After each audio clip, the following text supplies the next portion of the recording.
இப்போ நம்ம பார்க்க வேண்டிய மாடு ஒரு தலையீத்து. தலையீத்துன்னா மாடு கெடேரி நல்ல ஒரு தரமான கெடேரி. தலையீத்து கெடேரிங்கும்போது நல்ல தரமான கெடேரி. ஒரு இவ்வளோ ஒரு தூக்கு உயரம் இருக்குது. இவ்வளோ ஒரு தூக்கு உயரம் இருந்தால் கருப்பு அடிவேறு வெள்ளை கிராஸ் டைப் தான். ஒரிஜினல் கருப்பு இல்லை, கிராஸ் டைப்பில் நல்ல காம்பு. இவ்வளோ காம்பு இருக்கணும். காம்பு ஆட்டை இவ்வளவு தூரம் இவ்வளோ கேப் இருந்தால் தான் அந்த கெடேரி கறவைக்கு நல்லாயிருக்கும். கறவைக்கு என்ன இருக்கும்னா காம்பு 4 காம்புலேயும் ஒன்று போல் தூரி விடும். இப்படி காம்பு விலகி கிடந்தால் தான் 4 காம்புலேயும் ஒன்று போல் தூரி அடிக்கும். ஒட்டிக்கிட்டு கிடந்தால் 2 காம்பில் கூடுதலாக கறக்கும், 2 காம்பில் குறைவாக கறக்கும். இப்படி இது நல்லா விலகி இருக்குது. இது விலகி இருக்குது. நல்ல தலைச்செட்டு, நல்ல மண்டை, சுத்த கருப்பு, அடிவேறு வெள்ளை. கெடேரியில் ஒரு இப்படி கெடேரிங்கும்போது தலையத்தில் எப்படி போனாலும் ஒரு 6-5 கறக்கும்.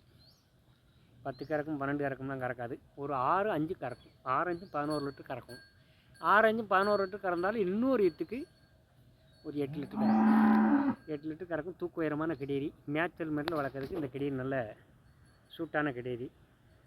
ஒரு மேய்ச்சல் மாதிரில வளர்க்கணும்னா இவ்வளோலாம் பார்க்கணும். நம்ம மேய்ச்சல் மாதிரில வளர்க்கும்போது இந்த மாட்டில் மேய்ச்சல் முறையில் உள்ள மாட்டை பார்க்கணுன்னு எப்படி சொல்லணும்னா, அந்த கால் சிறுகுழம்பு இருக்கா, சிறுகுழம்பு வந்து நீண்டிருக்கும்.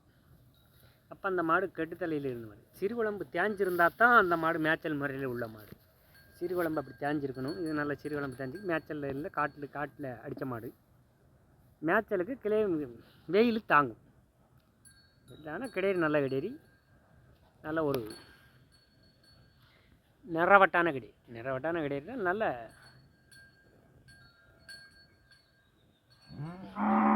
2 கலர் 3 கலர் இருக்குங்கும்போது அது எல்லாருக்கும் பிடிக்கும். கருப்பு பிடிக்காத ஆளுக்கும் பிடிக்கும்,